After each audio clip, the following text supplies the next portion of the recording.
All right, quick video. Chevy S10 2.2 liter automatic 1998. What are we doing? Fuel pressure regulator. What's it look like? Looks like this. This side pops into the fuel rail. This side's where the flare nut on the hard line mates up, and that's for the vacuum line. That's where you mount it. It's located right here. Step 1. Depressurize the fuel rail by pressing the Schrader valve in. Step 2, use a 10mm, remove that. Use an 8mm, remove this clamp down here, and unclip this harness right here. Doing all that will allow you to move this harness out of the way and push this harness back and give you access to the fuel pressure regulator. Next thing you're going to do, you're going to need 2 wrenches.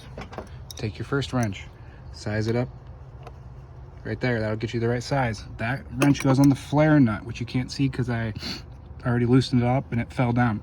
But you get the flare nut on the hard line.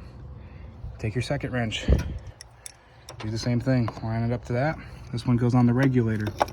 You're going to hold the wrench that's on the regulator in place, and you're going to twist the wrench that's on the flare nut towards the driver's seat. That's lefty loosey. You're going to want to spray this with PB Blaster a little bit beforehand. You might even, have to pull on that wrench pretty good. Just be careful. Don't start twisting the whole entire line. You need to be holding the pressure regulator, even though it is bolted down beneath, just so that you don't ruin anything. Once you've cracked the flare nut, you get it the rest of the way off, push it down.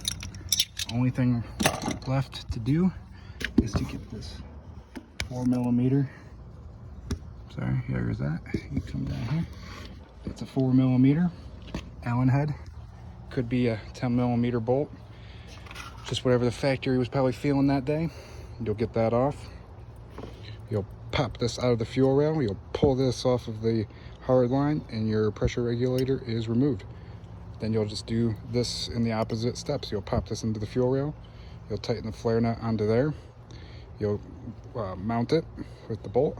You'll put your 8mm bolt for the harness down there. Clip that back up. Do your 10mm, and you should be good to go. Then you'll want to use a fuel pressure gauge just to ensure that everything is going smooth.